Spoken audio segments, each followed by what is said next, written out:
ao vivo e agora a gente vai ter uma outra entrevista, Rose. A gente tinha já anunciado, inclusive para os nossos ouvintes, uma entrevista para falar sobre toda a movimentação da política para essas eleições de 2022. A gente vai receber aqui mais um convidado especial e já pede desculpas aqui ao nosso amigo Afrânio Soares, que está conectado conosco, porque a gente demorou um pouquinho para entrar na entrevista, porque estávamos conversando com a deputada Joênia Wapichana, um assunto muito importante, mas duas boas-vindas aqui ao Afrânio Soares. Tudo bem, Afrânio? Como é que você está? Bom dia.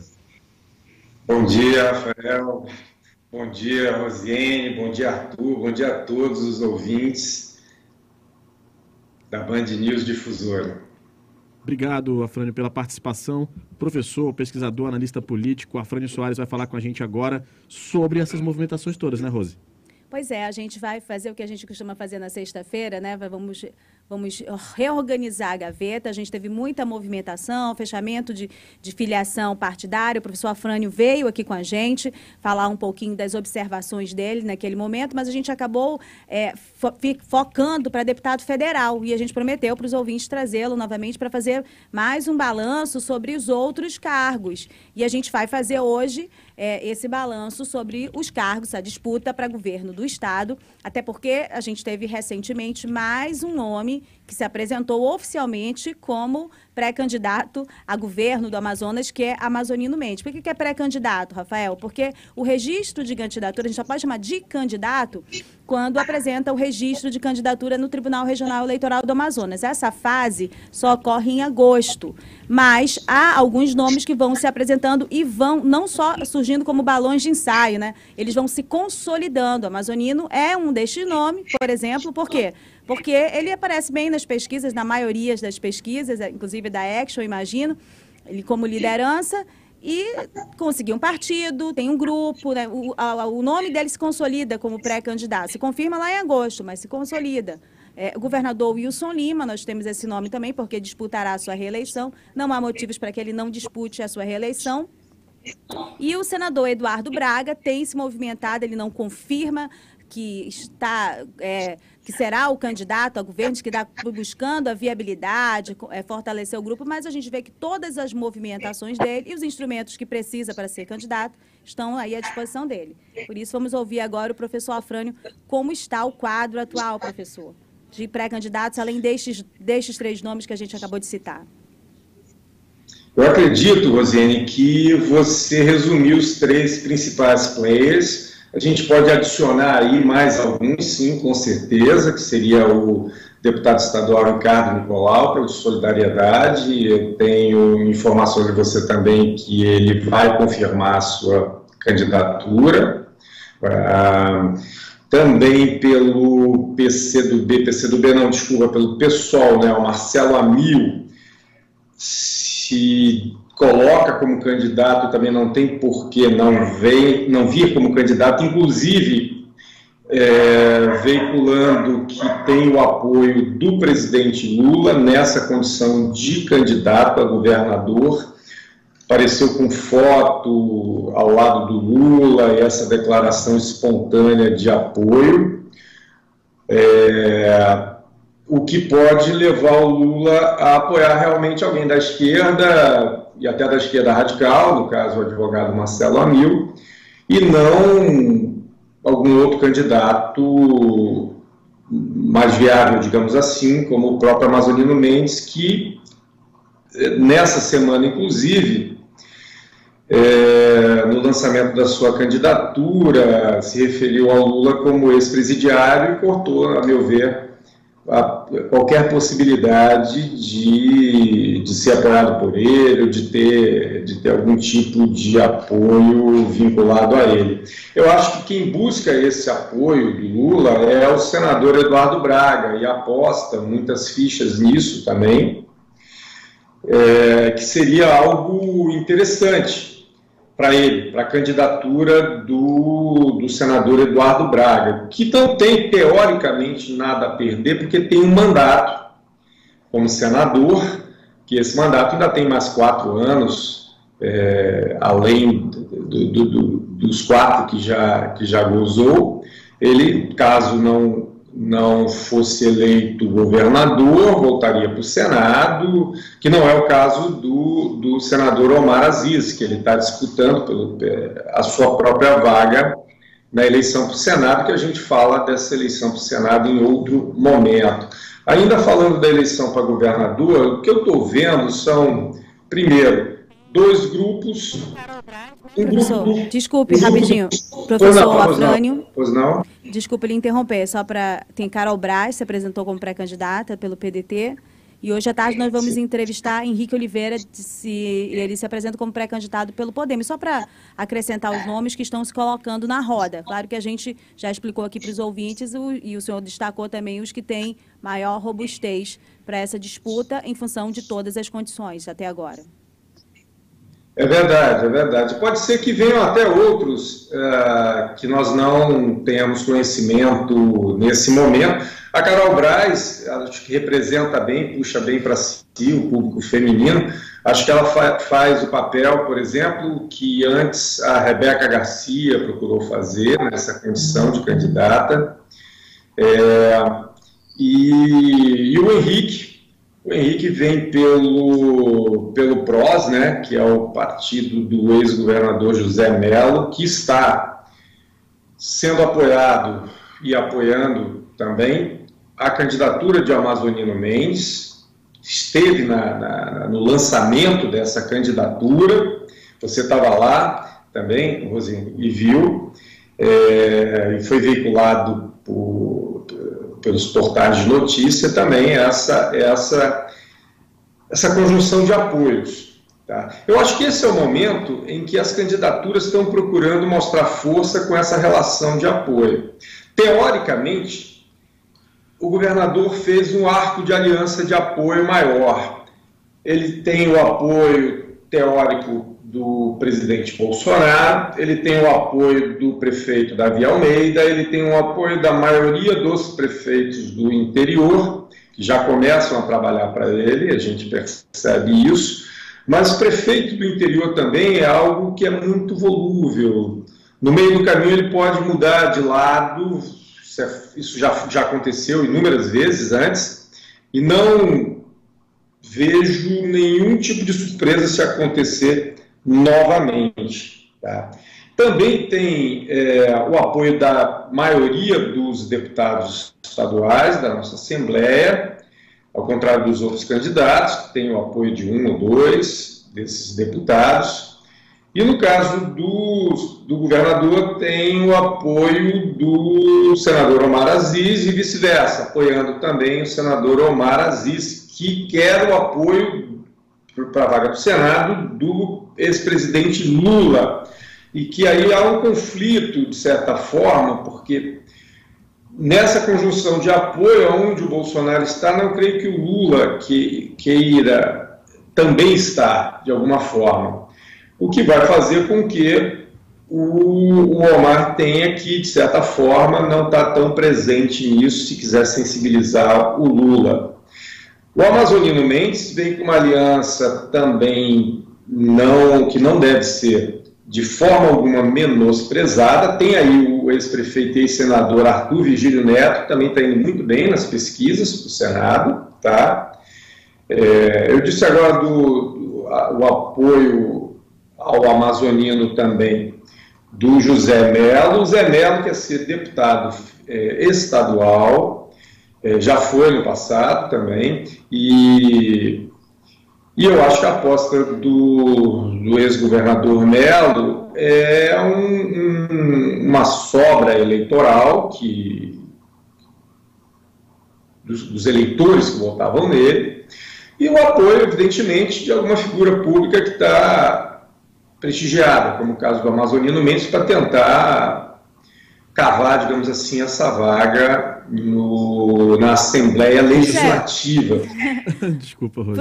Pro Mello foi bom, né? Mas e pro Amazonino? É bom esse apoio? Eu queria aproveitar já e emendar a pergunta aqui junto com a Rose, professor, porque a gente até conversou sobre isso, né? Aqui na coluna, né, Rose?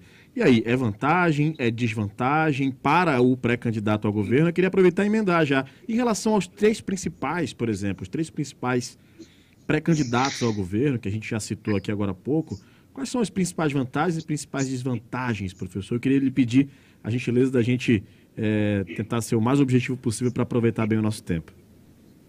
Tá certo. Olha, quanto ao José Mello, o José Mello ele carrega com si um karma de tudo que aconteceu com ele. Ele foi preso, ele foi cassado, ele foi o primeiro governador cassado. Evidentemente, isso não é bom. E, evidentemente, isso pode trazer mais prejuízos do que benefícios, mais desvantagens do que vantagens. Mas eu penso que o fato do professor Mello estar lá também tem algumas contrarrazões aí que vão ou não se confirmar mais futuramente aí. Pode ser uma carta na manga para questões futuras. Eu acho que quem está procurando bem um apoio, e ele tem de alguns prefeitos, é o senador Eduardo Braga, que esse é o trunfo que ele tem nesse momento, na minha opinião, que é o apoio aí de algo em torno aí de 10, 12 prefeitos, que são bem fiéis nesse apoio. Mas, como eu disse, prefeito é algo muito complicado, que ele pode hoje estar com um, depois ele está com outro, ou pode estar com mais de um, implícita ou explicitamente falando.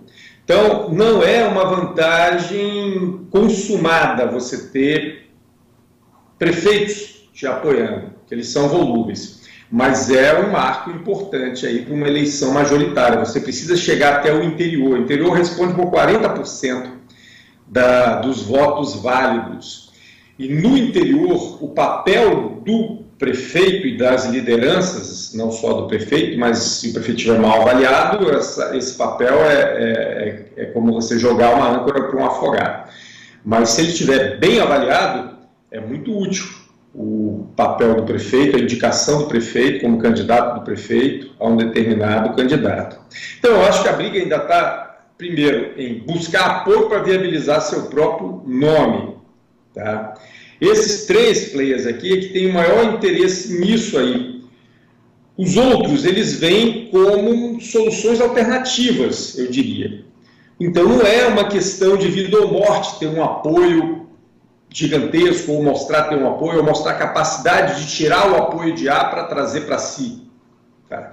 Então, eu acho que a briga nesse momento é essa. Nós estamos no momento homologação de candidatura, ainda tem alguns meses aí que vão ser ora mais tórridos, ora mais calmos, mas não vão esfriar, não vai congelar de jeito nenhum. Daqui para frente vai subindo a temperatura e em alguns momentos tem um pico maior aí dessa temperatura de pré-campanha, campanha velada ou qualquer outro nome que se possa dar, que já está acontecendo, a meu ver, e de certa forma até em alguns momentos bem animada, bem calorosa.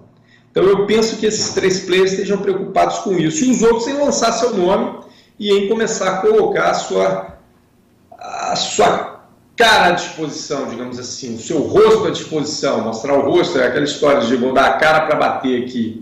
E eu vejo isso um pouco também nas redes sociais, de todas as formas possíveis, nas eleições majoritárias, para os pré-candidatos a governadores e para governador e para o Senado também. A gente vai fazer uma com o Senado, com o senhor, na próxima semana. A gente está combinando aqui com o Rafael, que já está me pressionando pelo horário, e eu acho que a gente tem que urgente criar um podcast para a gente ficar sem limite de tempo no YouTube. Eu faço o papel do chato do tempo. Não, eu falo muito e tenho muitas dúvidas. O professor Alfrânio também é muito profundo nas análises e eu tenho dificuldade de interromper, porque cada detalhe para mim é importante. Professor, eu vou encaminhar aqui a minha última pergunta, pressionada aqui pelo meu chefe, né, de redação, mas no seguinte sentido, tem várias sentenças que estão colocadas aí até pelos candidatos, outras que as pessoas vão procurando a gente. Eu queria que o senhor se posicionasse um pouquinho no que for possível, e claro, o seu posicionamento é um posicionamento também científico, porque o senhor tem análise de dados, alguns do senhor pode falar, porque tem registro, outros penso que por não ter registro a gente é proibido de falar em detalhes, mas o senhor consegue ter uma leitura mais ampliada. Uma delas, Braga e Amazonino, isso o senhor já colocou em várias vezes, juntos nas urnas, um prejudica o outro, o que favorece provavelmente o governador Wilson Lima, né? isso era uma leitura mais direta até um tempo atrás, mas hoje há quem observe que se mantendo os dois nomes, Amazonino e Braga, quem pode ficar também beneficiado nisso é Ricardo Nicolau, passando para o segundo turno, mostrou que é bom de voto também na eleição para a prefeitura, em Manaus. Essa outra afirmação que o senhor colocou aí, 40% é do interior, voto válido, o Amazonino Mendes deu uma entrevista para a gente na segunda-feira, ele fez essa mesma leitura que o senhor e disse, olha, no interior eu ganho, E aí a eleição se define em Manaus, na opinião dele. Um outro dado a respeito dessa definição de eleição em Manaus, o apoio da prefeitura é determinante. Qual é a força da máquina? Claro que a gente sabe que a máquina do Estado é muito forte, mas ela nunca esteve tão forte, e ela está atuando já há algum tempo. Isso mostra uma força menor, uma subida menor para o governador diante do que essa máquina está promovendo. E quais são os motivos, aí a gente até enxerga esses posicionamentos, uma hora ele se fortalece politicamente, outra hora ele acaba indo atrás com as mensagens sobre essa relação com o presidente Bolsonaro, os ataques à Zona Franca, por exemplo, né? Eu coloquei um monte de coisa para ser muito rápido, né, professor? Mas respondo o que for possível aí. Não, eu acredito o seguinte, que a máquina é importante, sempre foi importante nas eleições, tá?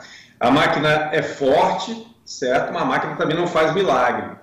Tá, já vimos isso acontecer antes também, mas a máquina é importante, ela vai viabilizar questões logísticas, vai viabilizar a aproximação junto às lideranças, às autoridades, mas eu acredito que o próprio governador esperava a essa altura já estar melhor do que nesse momento parece estar. Então, a máquina, como eu disse, a máquina não dita o ritmo dos eleitores e tem um limite, todo mundo tem um teto e até mesmo um piso, tá? Nessa questão de intenção de voto.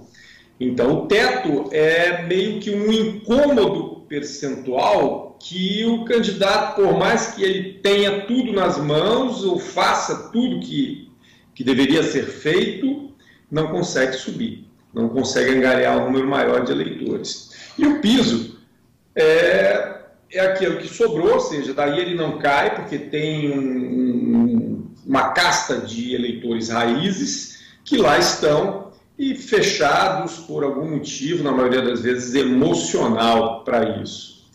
O Ricardo Nicolau pode ser beneficiado com uma eventual vinda do Eduardo Braga contra o Amazonino Mendes. Tá? Sem o Eduardo Braga, o Amazonino Mendes melhora. Sem o Amazonino Mendes, o Eduardo Braga se torna competitivo. Tá? Os dois juntos, um atrapalha o outro de alguma forma. Os dois, um apoiando o outro também, não é uma combinação... Não é a melhor combinação aos olhos da população também. Tá? Então, essa é a tônica do momento. Nesse momento, eu diria que as respostas ainda estão nebulosas, tá, pessoal? Mas isso vai se dissipando na medida em que as coisas forem avançando. Inclusive, quem vai ser e quem não vai ser candidato. Eu não acredito em mais do que 6 candidatos, 5, 6 candidatos, no máximo, para o governo do Estado. Não acredito em mais nomes do que isso aí. E olha que pode ser até que nós tenhamos menos do que 6, talvez 5 candidatos ao governo do Estado, não mais do que isso. Professor, como o senhor foi mais objetivo do que eu esperava, o Rafael já está arregalando o olho para mim, mas eu vou encerrar, juro que encerro nesta. Uma eleição de segundo turno, ela favorece o governador do Estado, quem está na máquina? E a gente tem um histórico a esse respeito e também tem uma lógica a esse respeito, né? No segundo turno, no primeiro turno é um voo meio cego, mas no segundo turno ele vai saber exatamente onde estava o problema e é o que aconteceu em outras eleições. E aí a gente tem tido resultados históricos aí que o governador se reelege em segundo turno. Favorece, na minha opinião, favorece a máquina, favorece o governo, no caso, mas como eu te falei, tem um teto. Se esse teto não for, como vou colocar, não puder ser suficiente, para ter um voto a mais do que o seu adversário, ele perde a eleição. Tá? Ou seja, vai depender aí até onde vai. Porque lembra também o seguinte, todo mundo começa com uma certa gordura, todo mundo que eu digo são os mais tradicionais. O amazonino começa num determinado patamar, ele perde um pouco ao longo da campanha. O governo também tem que acumular essa gordura para poder perder alguma coisa durante a campanha. Hoje eu não vejo gordura acumulada ainda, tá? Eu vejo alguma musculatura, sim, sendo colocada, mas ainda suscetível se você perder, você fica abaixo do peso novamente, tá? Então, há uma necessidade de ter um patamar ainda bem mais alto, na minha opinião, para poder sobreviver ao bombardeio que virá aí nessa campanha do governo agora, porque a vidraça maior é quem está no governo, a vidraça maior sofre quem tem o mandato, ou seja, todas as pedras têm endereço que vai parar lá, pelo menos a priori. E aí isso faz com que se queime gordura, ou seja, se perca o número de eleitores ao longo do processo. Professor Afrânio Soares, muito obrigado pela participação. Professor Afrânio Soares, que é pesquisador, analista político, está conosco aqui ao vivo, fez a gentileza de nos atender hoje para trazer essa análise, para ajudar o nosso ouvinte a entender como é que está o cenário diante, né, Rosiane, de todas essas pré-candidaturas lançadas, diante de todos esses apoios externados, alguns surpreendentes até, em que a gente observa e até pensa, né, puxa, surgiu, tá junto, tá no palanque, tá apoiando, e é claro que a gente vai acompanhar tudo isso de perto, né? Afinal, tem tempo ainda, e como a Rosiane falou ontem, em eleição boi voa, né? Então a gente vai aguardar para saber o que vai acontecer até agosto, que é o prazo ali para a gente ter as candidaturas em si homologadas, registradas, e aí sim a gente saber quem vai e quem vai com quem. Na semana que vem já queria fazer o convite aqui no ar também, professor, se puder na sexta-feira participar com a gente para falar sobre a questão do Senado, que também vai pegar fogo nessa eleição, a gente agradece. Faça o convite no ar aqui. Será um prazer. Maravilha, maravilha. Muito obrigado, professor Afrânio Soares. Grande abraço. Muito grande. Obrigado a todos. Um abraço forte. Valeu, Rose. Obrigado. Conseguimos fazer uma entrevista.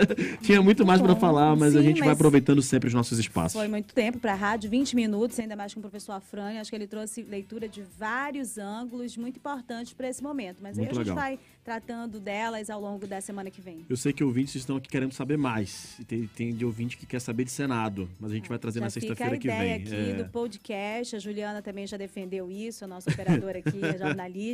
Boa. A gente tem um podcast para falar mais longamente sobre eleição. E vai render. Eleição. Tem assunto para render. Obrigado, Rose. Mais uma coluna, mais entrevistas. Valeu. Até a próxima. Bom fim de semana. Para todo mundo, um bom fim de semana.